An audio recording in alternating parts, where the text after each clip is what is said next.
Students, আসসালামু আলাইকুম। আশা করি তোমরা সবাই ভালো আছো। একটা দীর্ঘ বিরতির পরে আবার আসলাম। মাঝে ঈদ ছিল, আশা করি তোমরা ভালোই ঈদ করলে। তো আজকে আমাদের টপিকস হচ্ছে লাং অ্যাবসেস। আমি professor Mahmud Hasan, professor of paediatrics, Addin women's medical college.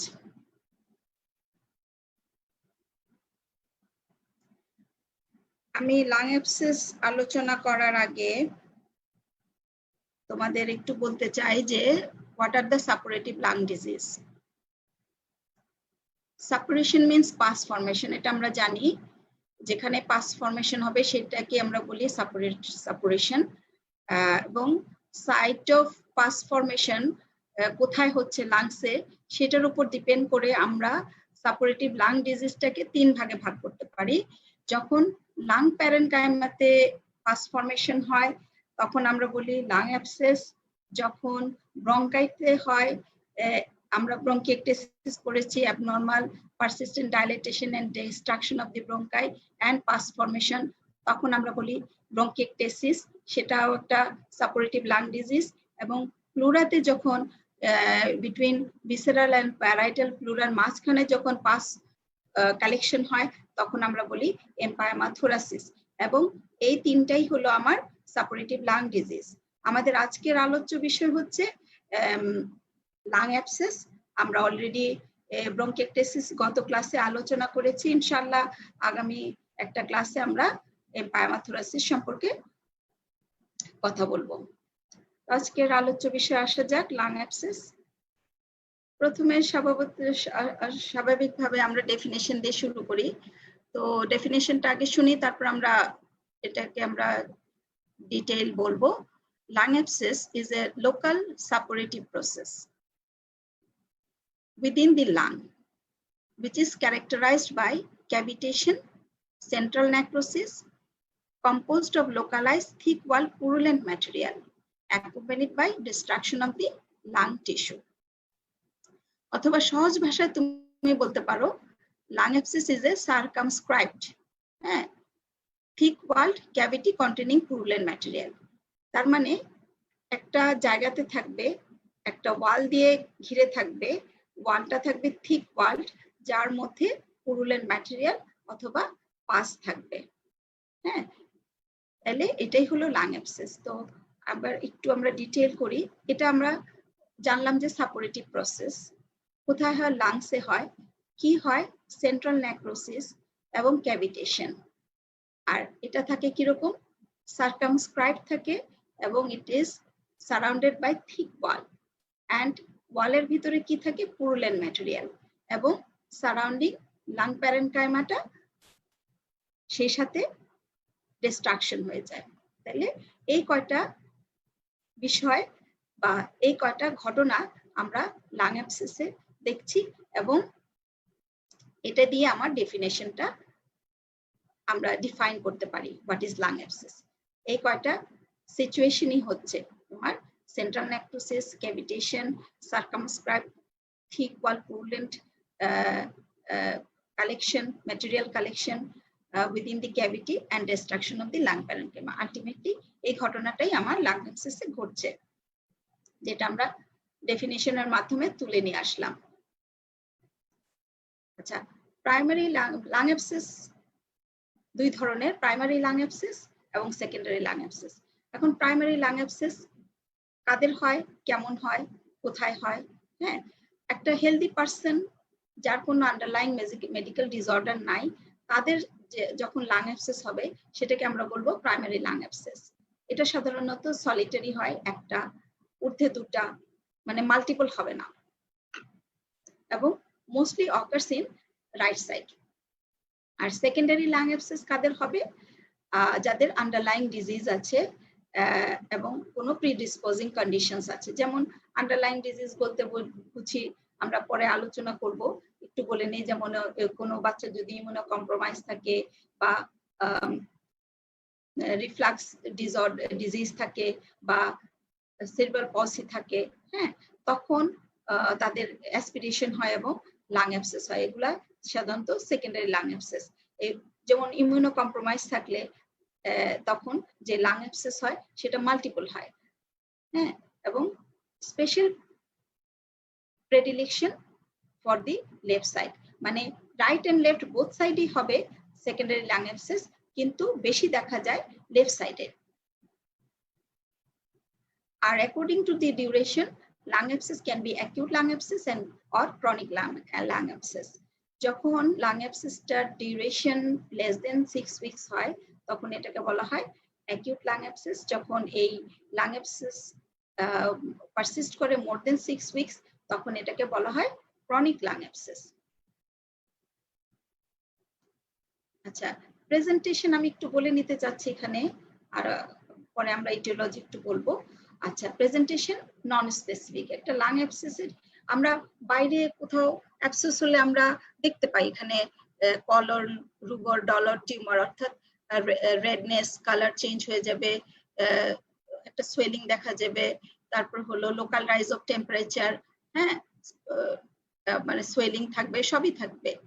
হ্যাঁ, তো এই ফিচারগুলো আমরা কিন্তু লাং অ্যাবসেসে দেখতে পারবো না, এটা কনসিড এবং উইদিন দি লাং প্যারেনকাইমা। কিন্তু প্রেজেন্টেশনটা তাহলে কিরকম হবে? তাহলে নন স্পেসিফিক থাকবে, generally similar to non cavitating chest infection. Non cavitating chest infection বলতে আমরা কি বুঝি? যেমন নিউমোনিয়া, নিউমোনিয়া একটা নন ক্যাভিটেটিং চেস্ট ইনফেকশন, সেই ক্ষেত্রে যেরকম সিমটম গুলা থাকে সেরকমই থাকবে, যেমন ফিভার, জ্বর কিন্তু নিউমোনিয়াতেও থাকে, লাং অ্যাবসেসও থাকবে, কাফ, ডিফিকাল্টি ইন ব্রিদিং। হ্যাঁ, আর যদি লাং অ্যাবসেসটা পেরিফেরাল হয় তখন প্লুরাইটিক চেস্ট পেইন থাকবে। আমরা লোবার নিউমোনিয়াতে কিন্তু প্লুরাইটিক চেস্ট পেইন সম্পর্কে আলোচনা করেছিলাম। কাজেই নিউমোনিয়ার যে ফিচার অলমোস্ট সেরকমই ফিচার এখানে দেখা যাবে।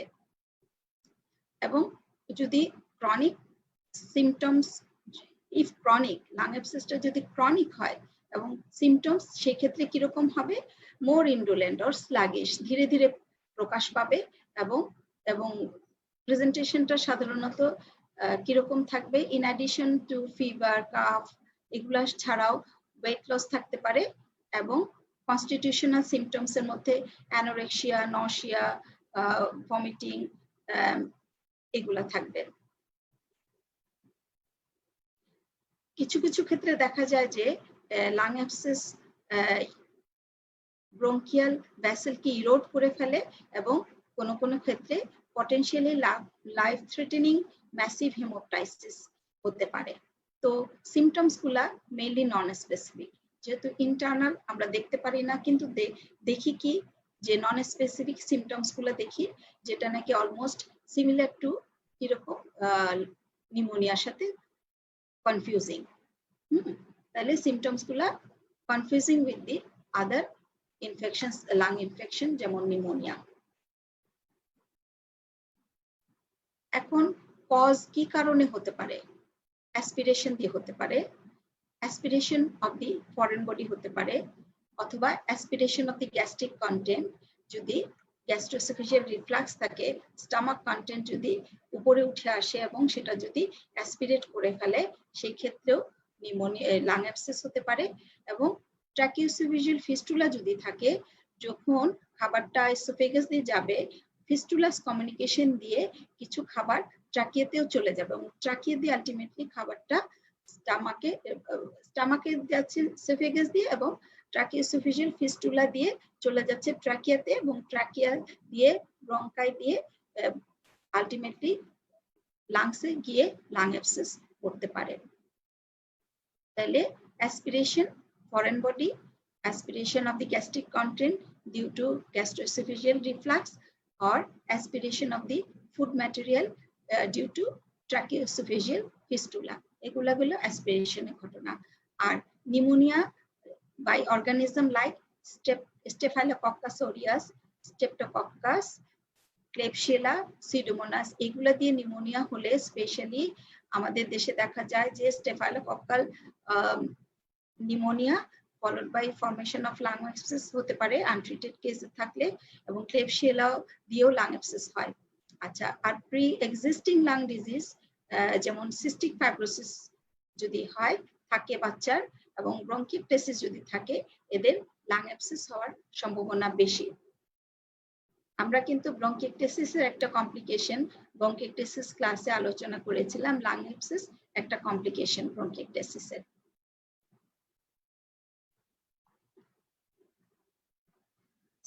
এখন কোনো কারণে ইমিউনোডেফিসিয়েন্সিস যদি থাকে, primary or secondary, congenital or acquired, যেমন B cell T cell defects or deficiencies আর B cell T cell function defect, এগুলো যদি থাকে তাহলে তাদের লাং অ্যাবসেসের সম্ভাবনা বেশি থাকে।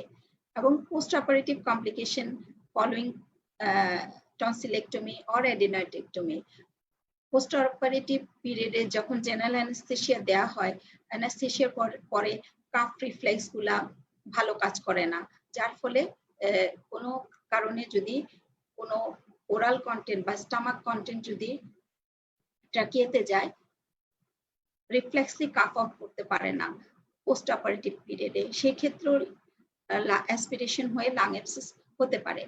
কোনো বাচ্চা যদি সিজার ডিসঅর্ডার থাকে তাদের অ্যাসপিরেশনের চান্স বেশি, যেমন বাচ্চাদের নিউরোলজিক্যাল ডিজিজ, সেরিব্রাল পলসি যদি থাকে তাদের রিফ্লাক্স অ্যাসপিরেশন ডিউরিং ফিডিং এটার চান্স বেশি, অথবা রিফ্লাক্সের চান্স বেশি, যার ফলে এদের লাং অ্যাবসেস হওয়ারও চান্স বেশি থাকে।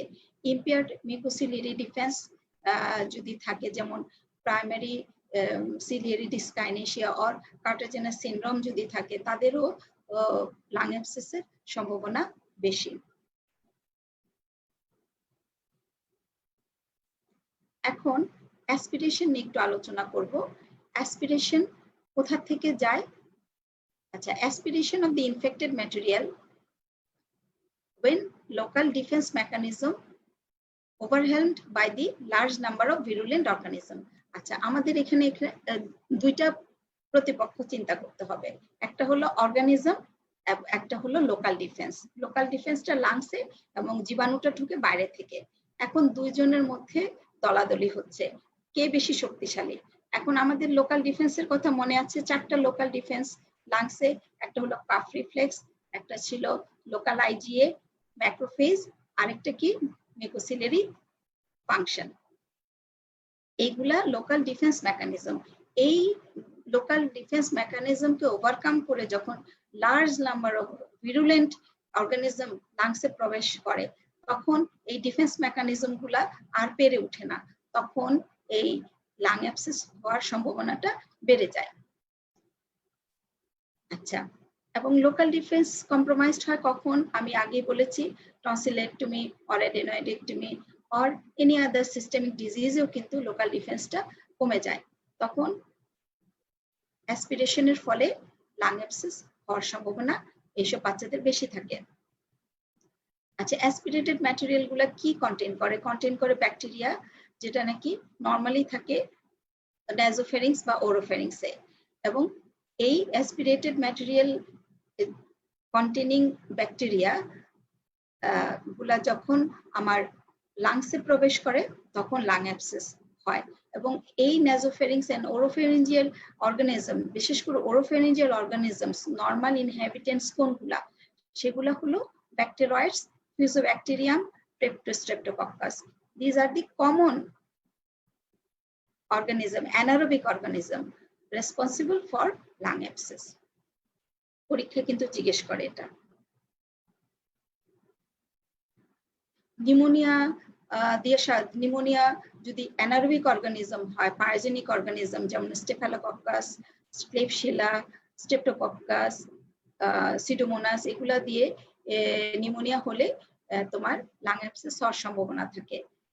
আর ইনফাকশন, যদি ব্যাকটেরিয়াল ইনফেকশন হয়, এবং ইনফেকশন হলে ইনফ্লামেশন হবে, ইনফ্লামেশন হলে pulmonary infarct or destruction, death of the pulmonary tissue,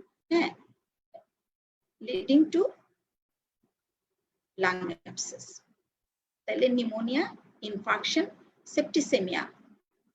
septicaemia যদি থ্রোম্বোসিস, থ্রোম্বোফ্লেভাইটিস যদি হয়, তাহলে ভেইন থেকে সেপটিক এম্বোলাইটা কোথায় যাবে? রাইট হার্টে যাবে। রাইট হার্ট থেকে কোথায় যাবে? আলটিমেটলি লাংসে যাবে সেপটিক এম্বোলাই। তাইলে ওখানে মাল্টিপল লাং অ্যাবসেস তৈরি করবে। অথবা যদি রাইট সাইডেড ব্যাকটেরিয়াল এন্ডোকার্ডাইটিস হয়, তাহলে ইনফেক্টেড ম্যাটেরিয়াল কোথায় যাবে? লাংসে যাবে। সেই ক্ষেত্রেও মাল্টিপল লাং অ্যাবসেস হওয়ার সম্ভাবনা থাকবে। আরেকটা জিনিস বলছি আমি, অবস্ট্রাকশন অ্যান্ড কলাপস, দুটো একসাথে বলতে চাচ্ছি কারণ দুইটাই রিলেটেড। যেমন যদি কোনো কারণে ব্রঙ্কাই অবস্ট্রাকশন হয় due to enlargement of the lymph node, foreign body aspiration, অথবা কোনো ইন্ট্রামুরাল টিউমার, এগুলো দিয়ে যদি কোনো ব্রঙ্কাই অবস্ট্রাকশন হয়, অথবা যদি লাংস কলাপস হয় এইসব কারণে, লিম্ফ নোড, ফরেন বডি অথবা টিউমার দিয়ে লাং কলাপস হয়, তখন অ্যাবসেস ফরমেশন হওয়ার চান্স বেশি থাকে। কেননা যদি অবস্ট্রাকশন হয় distal to the obstruction, normal mucociliary action will be impaired. অর্থাৎ এখানে যে সিক্রেশন গুলা থাকবে মিউকোসিলিয়ারি অ্যাকশন দিয়ে বের করতে পারবে না। এবং ডিস্টাল টু দি অবস্ট্রাকশন যদি কোনো অর্গানিজম থাকে, সেই অর্গানিজমটা মাল্টিপ্লাই করবে, মাল্টিপ্লাই করে এখানে ইনফেকশন, ইনফ্লামেশন, নেক্রোসিস এবং লাং অ্যাবসেস করবে। তাহলে এটা বোঝা গেল অবস্ট্রাকশন এন্ড কলাপস কিভাবে ডিস্টালি লাং অ্যাবসেস করছে। এটা একটা আমি ছবি দিয়ে বোঝাতে চেষ্টা করছি। আর এক্সটেনশন হতে পারে from the surrounding structure. Surrounding structure বলতে specially amoebic liver abscess may go into the lung, এবং সেইখানে লাং অ্যাবসেস করতে পারে, অথবা মেডিসিনাল ইনফেকশন স্প্রেড করতে পারে লাংসে, এবং সেক্ষেত্রেও লাং অ্যাবসেস হতে পারে। তাহলে extension from the surrounding organs, যেমন লিভার অ্যাবসেস থেকে বা মেডিসিনাল ইনফেকশন থেকেও লাং অ্যাবসেস হতে পারে। তাহলে এগুলা হলো কজ অফ লাং অ্যাবসেস। আমরা অর্গানিজম জানলাম, কজ জানলাম, ঠিক আছে? কজগুলো একটু ডিটেইল আলোচনা করলাম। অনেক সময় জিজ্ঞেস করে অ্যাসপিরেশন হয়ে কিভাবে, কখন অ্যাসপিরেশন হবে, কি কি অর্গানিজম দিয়ে অ্যাসপিরেশন নিউমোনিয়া করে। অ্যাসপিরেশন নিউমোনিয়াটাই বেশি হয়, মানে অ্যানারোবিক অর্গানিজম দিয়েই লাং অ্যাবসেসটা বেশি হয়। আচ্ছা, ওইটা আমি স্কিপ করলাম, এই দুটো ইম্পর্টেন্ট। আচ্ছা, প্যাথোলজি অ্যান্ড প্যাথোজেনেসিস। আচ্ছা, যে কোনো ক্ষেত্রে কিন্তু আমাদের এখন আসবো, এখন প্যাথোলজি প্যাথোজেনেসিস কিন্তু আমাদের ভুলে গেলে চলবে না। আমরা যখনই মেডিসিন করব অ্যানাটমি লাগবে, ফিজিওলজি লাগবে, প্যাথোলজি লাগবে, কাজে এটা ভুললে চলবে না। হ্যাঁ, এখন আমি একটু আলোচনা করতে যাচ্ছি যে aspiration of gastric material or foreign body. এটা যদি স্টমাক থেকে বা বাইরে থেকে কোনো ফরেন বডি লাংসে ঢুকে, তাহলে হবে কি pneumonitis. there will be pneumonitis. Pneumonitis হলে হবে কি impaired drainage of fluid and or aspirated material. Normally যে respiratory system-এ যে mucus secretion থাকে, ওগুলা কিন্তু ড্রেনেজ হতে পারবে না, এবং অ্যাসপিরেটেড ম্যাটেরিয়ালও যেটা থাকবে সেটাও ড্রেন হবে না যদি নিউমোনাইটিস হয়ে যায়। তাহলে ইনফ্লামেশন, ভাস্কুলার অবস্ট্রাকশন। তাহলে যখন ভাস্কুলার অবস্ট্রাকশন হবে তখন টিস্যুতে নর্মাল অক্সিজেন অ্যান্ড নিউট্রিশন পাবে না, তার ফলে হবে কি টিস্যু নেক্রোসিস, লিকুইফ্যাকশন এবং আলটিমেটলি লাং অ্যাবসেস ফরমেশন হবে। এটা গেল aspiration of the gastric material or foreign body. আরেকটা হতে পারে হলো lung infection as in pneumonia. নিউমোনিয়ার পরেও কিন্তু লাং অ্যাবসেস হয়। নিউমোনিয়ার ফলে যদি লাং প্যারেনকাইমাটা ডিস্ট্রয় হয়ে যায় এবং সেখানে স্মল জোন অফ নেক্রোসিস হবে, এবং এই নেক্রোসড স্মল জোনগুলো একত্রিত হয়ে one or more large abscess cavity formation হয়। এবং লোকালাইজড এই লাং অ্যাবসেসে কি থাকে? Localized area of thick wall purulent material and ultimately leading to formation of lung abscess. আমরা যে ডেফিনেশনে পড়েছিলাম, হ্যাঁ, thick walled cavity containing purulent material and ultimately formation of the lung abscess. আচ্ছা, এখানে আমি নিউমোনাইটিস এন্ড নিউমোনিয়া দুইটা শব্দ use করেছি। গ্যাস্ট্রিক ম্যাটেরিয়াল এন্ড ফরেন বডির ক্ষেত্রে নিউমোনাইটিস শব্দটা ইউজ করেছি। নিউমোনাইটিস হলো inflammation of the lung by the non living material. যেমন গ্যাস্ট্রিক ম্যাটেরিয়াল কিন্তু এখানে কোনো ব্যাকটেরিয়া নাই, অ্যাসিড আছে, ফুড ম্যাটেরিয়াল আছে। আর ফরেন বডি কোনো পিন বা স্টোন বা কোনো কিছু যখন অ্যাসপিরেট করে, this is non living material. এর ফলে যে ইনফ্লামেশন হয় সেটাকে বলা হয় নিউমোনাইটিস। আর নিউমোনিয়া যখন কোনো ব্যাকটেরিয়া, ভাইরাস, ফাঙ্গাস বা প্যারাসাইটস দিয়ে ইনফ্লামেশন হয় তখন এটা নিউমোনিয়া। তাহলে লিভিং অর্গানিজম দিয়ে যখন ইনফ্লামেশন হয় নিউমোনিয়া, নন লিভিং ম্যাটেরিয়াল যে যখন লাঙে ইনফ্লামেশন হয় সেটাকে আমরা বলি নিউমোনাইটিস। তাহলে নিউমোনাইটিস আর নিউমোনিয়ার মধ্যে পার্থক্য বুঝলাম, এবং নিউমোনাইটিসের ফলেও লাং অ্যাবসেস হতে পারে, নিউমোনিয়ার ফলেও লাং অ্যাবসেস হতে পারে। এটুকু আমি এখানে হাইলাইট করতে চাইলাম। এখন কোথায় লাং অ্যাবসেসটা বেশি হয়? আবার তোমাদের অ্যানাটমিতে যেতে হচ্ছে। অ্যানাটমিতে trachea, right and left principal bronchus এবং ব্রঙ্কাই সেগমেন্ট, সেগমেন্টাল ব্রঙ্কাস। হ্যাঁ, সেগমেন্টের মধ্যে তোমার এই posterior segment of the upper lobe, right and left, আর বেসাল সেগমেন্টস, এই দুটো মনে রাখবা। আরেকটা হলো apical segment of the lower lobe. এই কয়টা জায়গাতেই অ্যাসপিরেশনটা হয় এবং অ্যাবসেস ফরমেশন এইসব জায়গায় বেশি হয়। কখন কোথায় হবে? অ্যাসপিরেশন অফ ইন রিকাম্বেন্ট পজিশন, অর্থাৎ যখন একটা বাচ্চা শুয়ে থাকে, হ্যাঁ, তখন কোথায় অ্যাসপিরেশন হতে পারে? posterior segment of the right and left upper lobe। এই যে posterior segment of the right and left upper lobe, এটা তো আপার লোব, এটা হলো গ্রিনটা মিডল লোব, ইয়েলো ব্লুটা হলো লোয়ার লোবের সেগমেন্ট, আর রেডটা হলো আপার লোবের সেগমেন্ট। আর এখানে মিডল লোব নাই, কাজে এখানে রেড এন্ড ব্লু দিয়েই বোঝানো হচ্ছে। ঠিক আছে, তাইলে আমার যখন বাচ্চাটা শুয়ে থাকবে কোথায় হবে aspiration and lung abscess? posterior segment of the right and left upper lobe এবং apical segments of the right lower lobe, apical segment of the right lower lobe। Right সাইডে বেশি কেন? এই যে রাইট প্রিন্সিপাল ব্রঙ্কাইটা মোর ভার্টিক্যাল অ্যান্ড শর্ট, কাজে কোনো কিছু অ্যাসপিরেট করলে চট করে রাইট সাইডে যাওয়ার চান্স বেশি than that of the left side. কারণ লেফট প্রিন্সিপাল ব্রঙ্কাইটা মোর অবলিক, এখানে অবলিক স্ট্যাটাসটা বেশি ভালো দেখায় নেই ছবিটাতে, more oblique and longer than that of the right principal bronchus. এই জন্য রাইট সাইডের অ্যাসপিরেশনটা বেশি, এবং লোয়ার লোবে অ্যাপিক্যাল সেগমেন্টে হবে হলো শুধু রাইট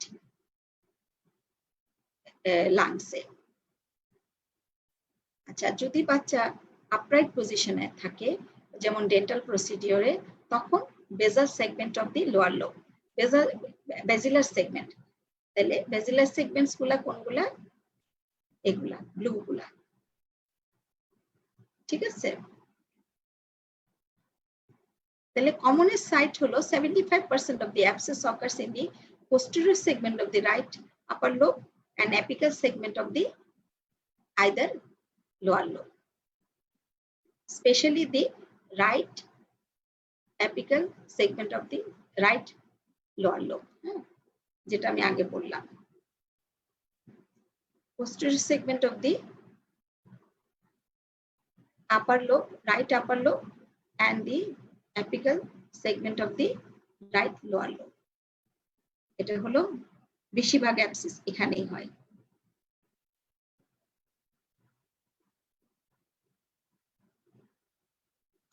আচ্ছা, lung abscess is commonly associated with aspiration of the gastric content or oral fluid।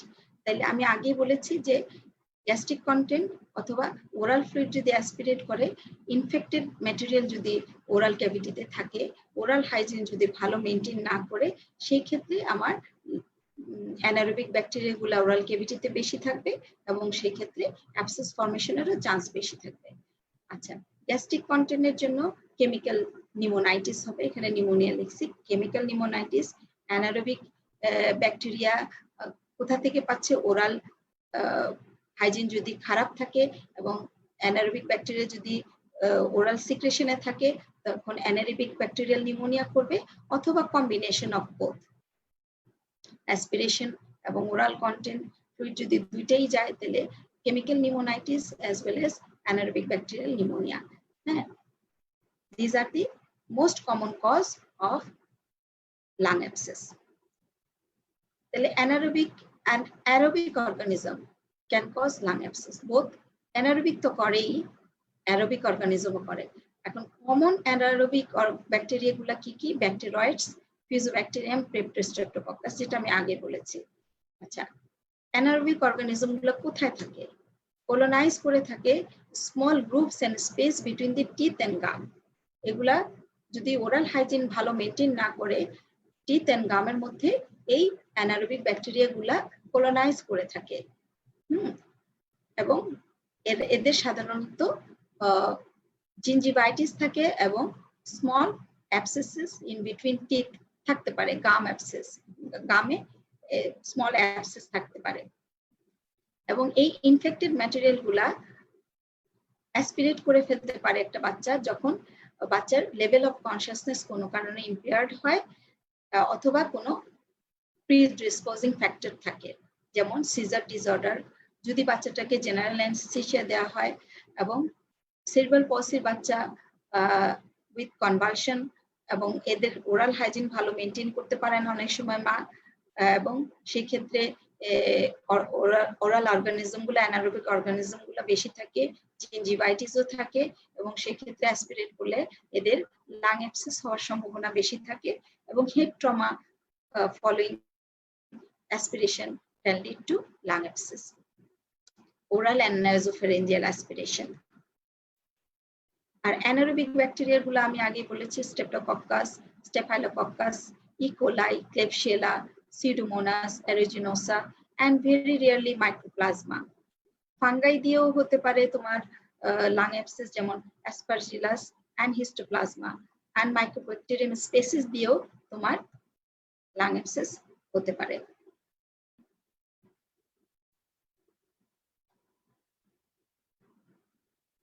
আচ্ছা, এখন মোস্ট কমন সিমটমস আর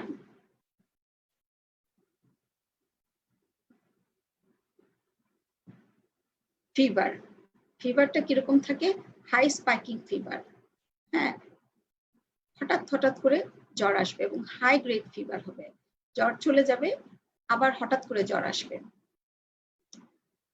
হ্যাঁ, অনেক সময় ইন্টারমিটেন্ট ফিভার নিয়েও present, high grade intermittent fever.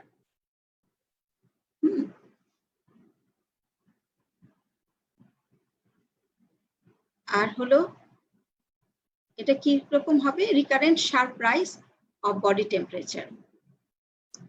সেই সাথে থাকবে কি? Night sweat, malaise, chills, anorexia, vomiting and weight loss.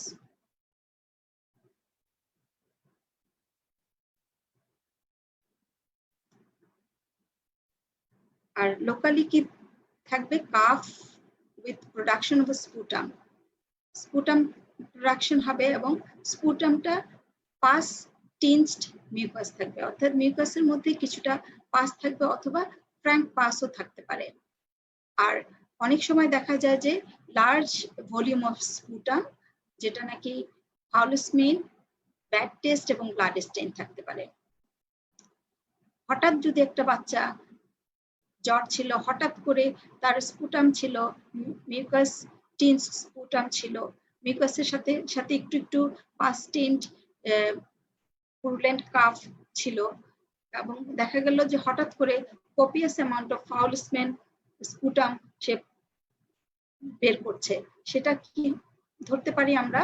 যদি অ্যাবসেসটা রাপচার করে কোনো ব্রঙ্কাসে। যেমন এখানে আমি একটু দেখাতে চেষ্টা করেছি যে এটা সাইনাস ট্র্যাক্ট যেটা ওপেন করে ফেলেছে কোথায়?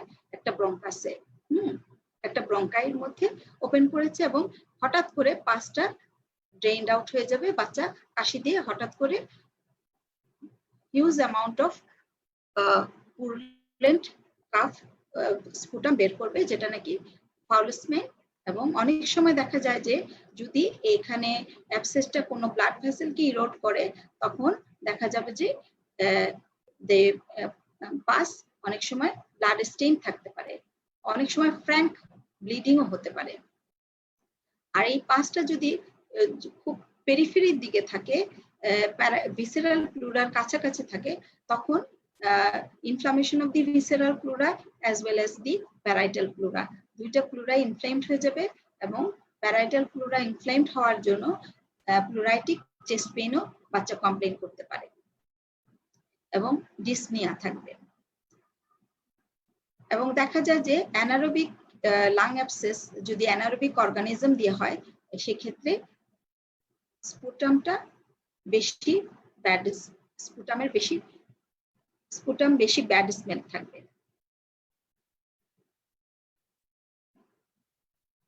আর মাইক্রোপ্লাজমা স্পেসিস দিয়ে যদি তোমার লাং অ্যাবসেস হয়, সেক্ষেত্রে প্রেজেন্টেশনটা খুব ধীর গতিতে হবে এবং গ্র্যাজুয়ালি প্রগ্রেসিভ সিমটমস হবে, সিমটমগুলো ধীরে ধীরে প্রকাশ পাবে, হঠাৎ করে হবে না, গ্র্যাজুয়াল অনসেট অফ সিমটমস। আর সাইনের মধ্যে তুমি কি পাবা? বাচ্চাটাকে এক্সামিন করলে ফিভার পাবা, হাই গ্রেড ফিভার, এবং প্যালোর পেতে পারো। যদি সে 3-4 সপ্তাহ যাবত ভুগতে থাকে, তাহলে প্যালোর পাবা। এবং দেখা গেছে যে 10 থেকে 14 দিনের মধ্যে বাচ্চা একটা লাং অ্যাবসেসের বাচ্চা ক্লাবিং ডেভেলপ করে। এবং অনেক সময় বেডসাইডে দেখা যায় যে বাচ্চা স্পুটাম কাফের সাথে স্পুটাম প্রডিউস করছে, এবং স্পুটামটা কোপিয়াস অ্যামাউন্ট, অনেক বেশি স্পুটাম বের হচ্ছে কাশির সাথে, এবং এই স্পুটামটার মধ্যে ফাউল স্মেলিং খুবই বেশি। এবং তোমরা যদি বেডসাইডে দেখো কখনো, এবং সেই স্পুটামটার স্মেল, ফাউল স্মেল পাবা। এবং পুরুলেন্ট স্পুটাম অনেক সময় দেখা যায় যে ব্লাড মিক্সডও থাকতে পারে। আরেক অ্যানারোবিক অর্গানিজম নিয়ে একটু কথা বলেছিলাম যে পাঁচটা সাধারণত ব্যাড স্মেল বেশি থাকে ইন অ্যানারোবিক লাং অ্যাবসেসে, এবং অ্যানারোবিক লাং অ্যাবসেসে লো গ্রেড ফিভার থাকে। আর ফিজিক্যাল এক্সামিনেশনে কি পাবা? ইন্সপেকশনে respiratory rate will be increased, tachypnea, difficulty in breathing or dyspnea, এবং retraction of the intercostal, subcostal areas, and আর কি পাবা? use of accessory muscles of respiration. আর পালপেশনে সাধারণত একটা জায়গায় কনফাইন থাকলে তুমি কিছু পাবা না। যদি নিউমোনিয়া থাকে, কনসোলিডেশন থাকে, লোয়ার কনসোলিডেশন থাকে along with lung abscess, সেক্ষেত্রে features of lower pneumonia on palpation তুমি পেতে পারো।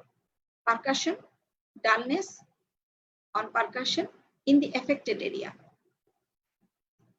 আর অস্কালটেশনে হোর্স ক্রেপিটেশন, এটাও এফেক্টেড এরিয়াতে লোকালাইজ থাকবে, এবং কখনো কখনো উইজ উইথ প্রলং এক্সপিরেশন, মানে রঙ্কাই উইথ প্রলং এক্সপিরেশন পেতে পারো।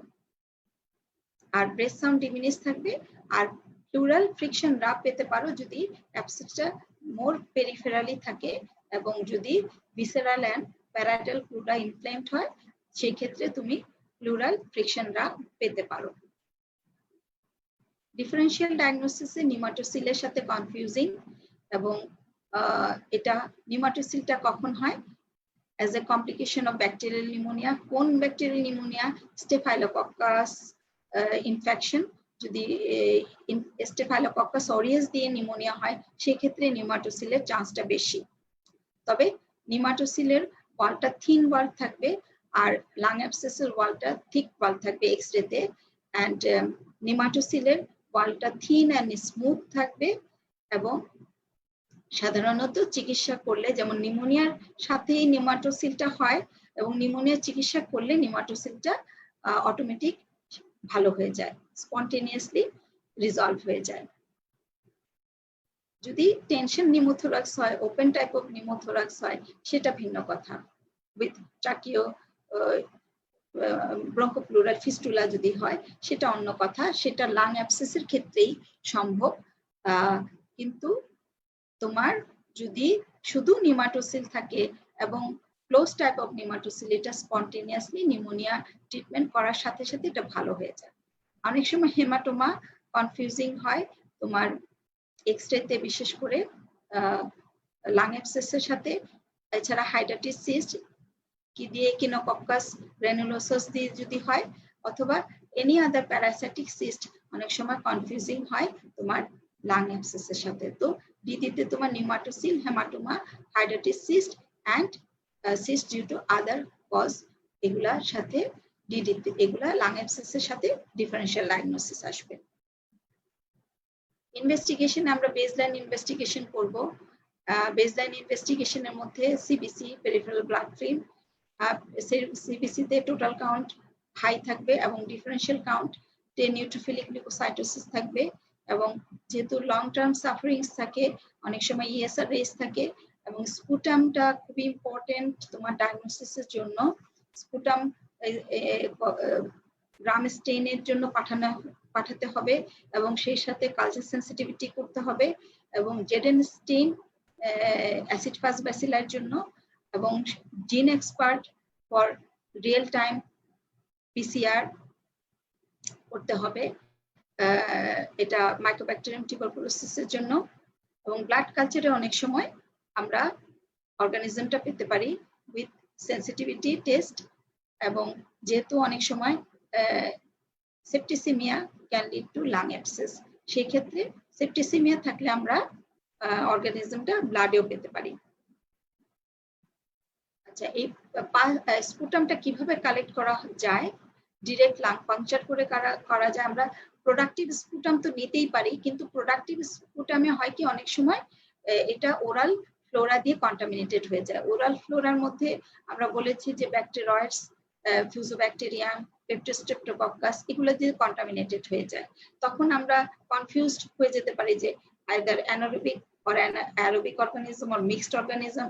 তো একটা ক্লিয়ার কালচার পাওয়ার জন্য তোমার ডিরেক্ট লাং পাংচার যদিও করা হয় না, তবে বেটার ডিরেক্ট লাং পাংচার থেকে আমরা ডেফিনিটিভ অর্গানিজমটা 5টা লোকালাইজড এরিয়া থেকে বের করে আনলে আমরা ওখানকার অর্গানিজমটাই পাবো, এবং এটা ওরাল ফ্লোরার সাথে মিক্সড আপ থাকবে না। অথবা CT or ultrasound guided percutaneous or transtracheal aspiration, অথবা ব্রঙ্কো অ্যালভিউলার ল্যাবেজ। অনেক সময় ব্রঙ্কোস্কোপিক্যালি পাস কালেকশন করা যেতে পারে, বাট ব্রঙ্কোস্কোপিক অ্যাসপিরেশনটা অ্যাভয়েড করতে হবে, কেননা এটার ফলে ম্যাসিভ ইন্ট্রাব্রঙ্কিয়াল অ্যাসপিরেশন। তোমার একটা সেগমেন্টে ছিল, তুমি ব্রঙ্কোস্কোপিক কালেকশন করতে গেলে 5টা, দেখা গেল ওটা ছুটে গিয়ে যে সব লোবস অর সেগমেন্ট গুলো এফেক্টেড ছিল না সেখানেও চলে গেছে পুরলেন ম্যাটেরিয়াল, এবং সাবসিকুয়েন্টলি ওইসব জায়গাতেও লাং অ্যাবসেস ডেভেলপ করেছে। তো better to avoid bronchoscopic aspiration. Chest রেডিওগ্রাফিতে কি দেখতে পাই?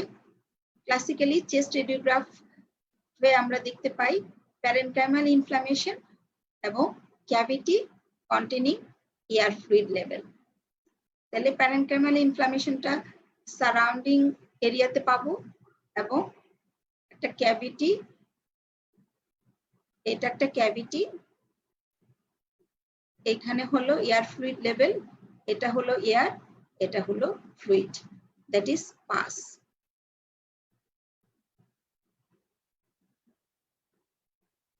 সিটি স্ক্যান করলে বেটার অ্যানাটমিক লোকেশন, অ্যাবসেসের লোকেশনটা ভালো জানা যায়, এবং এটার সাইজও ভালো অনুমান করা যায় সিটি স্ক্যানে। এখানে একটা থিক ওয়ালড ক্যাভিটি দেখা যাচ্ছে। This is the area of lung abscess. ওয়ালটা কিন্তু খুবই থিক থাকে। ট্রিটমেন্ট হলো mainly conservative treatment is recommended for pulmonary abscess, এবং ডিউরেশন অফ ট্রিটমেন্টটা অনেক লং টার্ম এবং 4 থেকে 6 সপ্তাহ টোটাল ডিউরেশন অফ ট্রিটমেন্ট। তবে প্রথম 2 থেকে 3 সপ্তাহ অবশ্যই প্যারেন্টাল অ্যান্টিবায়োটিক দিতে হবে যদি আনকমপ্লিকেটেড থাকে। আমি কমপ্লিকেশনস গুলো বলবো। যদি শুধুমাত্র লাংসে কনফাইন্ড থাকে সেই ক্ষেত্রে আমরা বলি আনকমপ্লিকেটেড লাং অ্যাবসেস, এবং কমপ্লিকেশনস গুলো আমি বলবো সেই ক্ষেত্রে আবার ডিউরেশনটা প্যারেন্টাল অ্যান্টিবায়োটিকের ডিউরেশনটা ভিন্ন, প্রলং দিতে হবে। আনকমপ্লিকেটেড ক্ষেত্রে আমরা 2 থেকে 3 সপ্তাহ প্যারেন্টাল অ্যান্টিবায়োটিক দিব, followed by a course of oral antibiotic, এবং টোটাল ডিউরেশনটা দিতে হবে 4 to 6 উইকস। আচ্ছা, antibiotic should be guided by result of gram stain and culture sensitivity test. কিন্তু তুমি ডায়াগনোসিস করলা, হিস্ট্রি নিলা, ফিজিক্যাল এক্সামিনেশন, বেসলাইন ইনভেস্টিগেশন, এক্সরেতে তুমি কনফার্ম যে দিস ইজ লাং অ্যাবসেস, তুমি কি কালচারের জন্য বসে থাকবা না, তোমাকে একটা অ্যান্টিবায়োটিক এম্পেরিক্যালি স্টার্ট করে দিতে হবে। সেই ক্ষেত্রে তোমাকে চুজ করতে হবে অ্যারোবিক অ্যানারোবিক বোথ দি অর্গানিজম কভার করে সেরকম একটা অ্যান্টিবায়োটিক। এবং অ্যারোবিক অর্গানিজমের যদি কনফিউশন থাকে gram positive and gram negative coverage দুইটাই দিতে হবে। তাহলে gram positive coverage, gram negative coverage and anaerobic coverage সবই দিয়ে আরম্ভ করতে হবে। তারপরে তোমার যখন কালচার সেন্সিটিভিটি রিপোর্টটা আসবে, দরকার হলে তুমি অ্যান্টিবায়োটিক চেঞ্জ করবা অ্যাকর্ডিংলি। তাহলে কি কি দিতে পারি?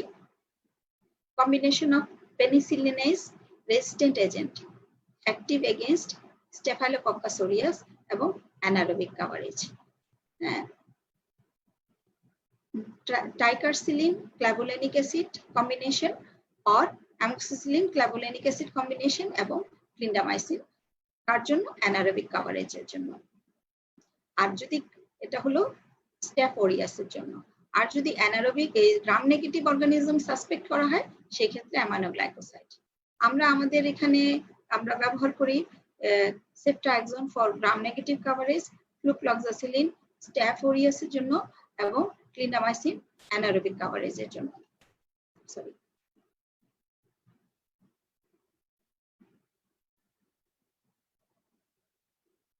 সরি।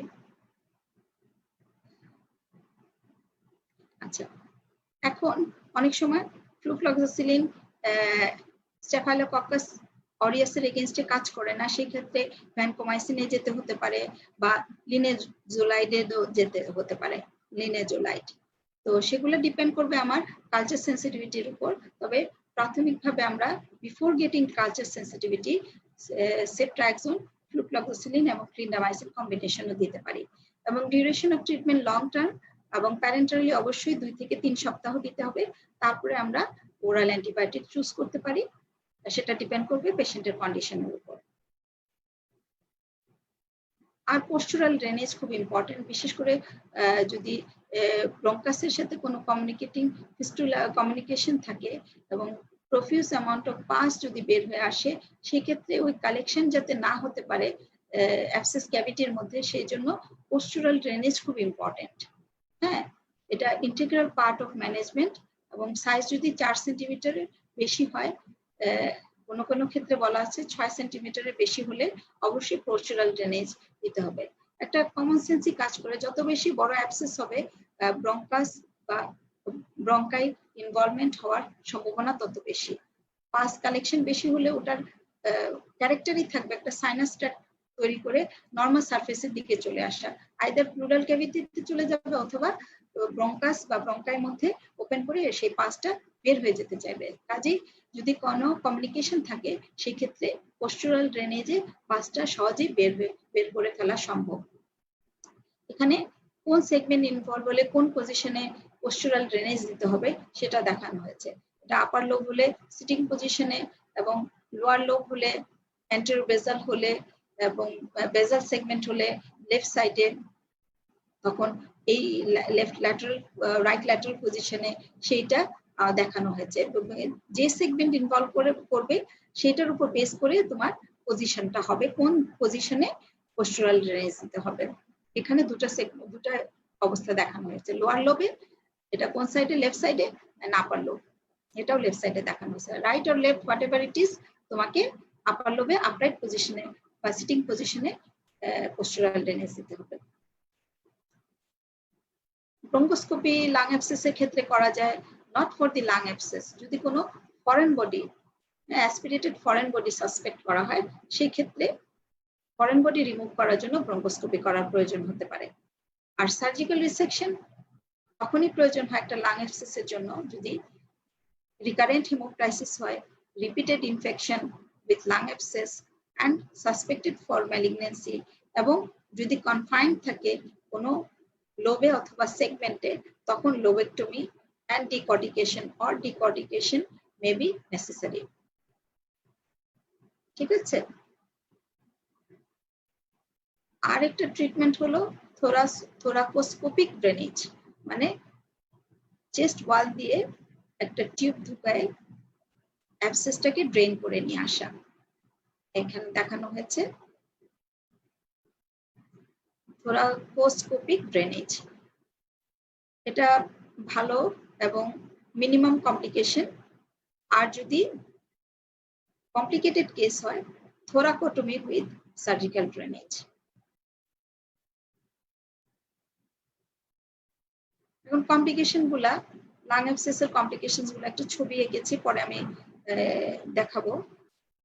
লাং অ্যাবসেস একটা সাইনাস ট্র্যাক্ট দিয়ে ওপেন করেছে হলো ইন্ট্রাপ্লুরাল স্পেসে, তাহলে এটা কি হলো ব্রঙ্কোপ্লুরাল ফিস্টুলা। আচ্ছা, ফিস্টুলাস কমিউনিকেশন দিয়ে তোমার infected material pass will go into the plural space, তাহলে কি করবে এম্পায়ামা থোরাসিস। আচ্ছা, অনেক সময় এয়ারও চলে যেতে পারে, এয়ার গেলে তোমার নিউমোথোরাক্স করতে পারে, এবং পাস এবং এয়ার যদি উভয়ই থাকে তাহলে পায়ো নিউমোথোরাক্স। ঠিক আছে, নিউমোথোরাক্স, পায়ো নিউমোথোরাক্স এগুলা করতে পারে। অথবা যদি ব্রঙ্কিয়াল ব্লাড ভেসেলকে যদি ইরোড করে, সেই ক্ষেত্রে ম্যাসিভ হেমোরেজ, শুধু ইন্টারনাল না, internal haemorrhage as well as blood can come out through the trachea, haemoptysis হতে পারে, এবং হেমোপ্টাইসিসটা অনেক সময় লাইফ থ্রেটেনিং হেমোপ্টাইসিস হতে পারে। আরেকটা হতে পারে হলো লাং অ্যাবসেস যদি রাপচার করে তোমার পালমোনারি ভেইনে, তাহলে পালমোনারি ভেইন দিয়ে এই পাস ম্যাটেরিয়াল কোথায় যাবে, তোমার রাইট লেফট হার্টে যাবে, লেফট অ্যাট্রিয়ামে যাবে, লেফট অ্যাট্রিয়াম থেকে লেফট ভেন্ট্রিকেলে যাবে, লেফট ভেন্ট্রিকেল দিয়ে পাম্পড আউট হয়ে অ্যাওর্টা দিয়ে থ্রুআউট দি হোল বডিতে এই পাসটা ছড়ায় যাবে। পাস যখন ব্লাডে থাকে তখন আমরা বলি পায়ামিয়া। হ্যাঁ, সেই pus will go into the brain, ব্রেইনে গিয়ে ব্রেইন অ্যাবসেস তৈরি করবে। কাজেই একটা ছবির মাধ্যমে কমপ্লিকেশনস গুলা দেখানো হলো। হ্যাঁ, ব্রঙ্কোপ্লুরাল ফিস্টুলা, এম্পায়ামা থোরাসিস, পায়োনিউমোথোরাক্স, নিউমোথোরাক্স, ম্যাসিভ হেমোপ্টাইসিস, তারপর ব্রেইন অ্যাবসেস, হ্যাঁ, পায়ামিয়া, ব্রেইন অ্যাবসেস, এগুলা কমপ্লিকেশনস অফ লাং অ্যাবসেস। এম্পায়ামাটা কখন হয়, এই যে এখানে যখন পাস চলে আসছে বা এয়ার যখন চলে আসছে ইন্টারপ্লুরাল স্পেসে, তারপরে এটা হলো নিউমোথোরাক্স, পায়োনিউমোথোরাক্স, এখানে সাইনাস ট্র্যাক্ট ওপেনিং ইনটু দি ব্রঙ্কাই, হ্যাঁ, এবং ব্লাড ভেসেল কি রোড করলে ম্যাসিভ হেমোরেজ। হ্যাঁ, এইভাবে তোমার কমপ্লিকেশনস গুলো হতে পারে। এম্পায়ামা, ব্রঙ্কোপ্লুরাল ফিস্টুলা, নিউমোথোরাক্স, পায়োনিউমোথোরাক্স অলরেডি ছবির মাধ্যমে এক্সপ্লেইন করেছি। Metastatic cerebral abscess, sepsis or pyemia, fibrosis of the lung, এবং abnormal destruction, abnormal persistent dilatation can lead to bronchiectasis. এগুলা হলো তোমার কমপ্লিকেশনস। আর ওভারঅল প্রগনোসিস বাচ্চাদের ক্ষেত্রে ভালো, এবং most of the children asymptomatic হয়ে যায় 7 থেকে 10 দিনের মধ্যে, এবং অনেক সময় দেখা যায় যে ফিভারটা 3 সপ্তাহ ধরে পারসিস্ট করতে পারে। আর রেডিওলজিক্যাল অ্যাবনর্মালিটি রিজলভ হয়ে যায় 1 থেকে 3 মাসের মধ্যে। অনেক সময় কিছুটা নর্মালিটি দেখা যেতে পারে 1 বছর পর্যন্ত, কিন্তু অ্যাক্টিভ ইনফেকশন সেক্ষেত্রে থাকবে না। আর ব্যাড প্রগনোস্টিক ক্রাইটেরিয়া কাদের জন্য? যদি লাং অ্যাবসেস উইথ ম্যালনিউট্রিশন, যদি একটা ম্যালনারিশ বাচ্চার লাং অ্যাবসেস থাকে সেক্ষেত্রে প্রগনোসিসটা খারাপ হবে। এইচআইভি ইনফেক্টেড বাচ্চা যদি লাং অ্যাবসেস হয় প্রগনোসিস খারাপ। ম্যালিগনেন্সির সাথে লাং অ্যাবসেস হলে প্রগনোসিস খারাপ। এবং ক্রনিক লাং অ্যাবসেস আমরা বলেছি যদি duration of lung abscess more than 6 weeks হয় তাহলে আমরা বলি সেটাকে ক্রনিক লাং অ্যাবসেস। এবং সেই ক্ষেত্রে ডিউরেশন অফ লাং অ্যাবসেস যদি 8 সপ্তাহ বেশি পর্যন্ত স্থায়ী হয় সেক্ষেত্রেও প্রগনোসিসটা খারাপ। তো এই হচ্ছে আজ এই পর্যন্ত আমরা দুইটা সাপোরেটিভ লাং ডিজিজ পড়লাম, একটা হলো ব্রঙ্কিয়েক্টেসিস, আজকে পড়লাম হলো লাং অ্যাবসেস। তো আশা করি তোমাদের বুঝতে সমস্যা হয়নি। যদি তোমাদের কোনো কোয়েশ্চেন থাকে বা কোয়েরি থাকে আমাকে জানালে আমি পরে উত্তর দিতে চেষ্টা করব। তো সবাইকে ধন্যবাদ, আশা করি আবার আগামীতে দেখা হবে। আসসালামু আলাইকুম।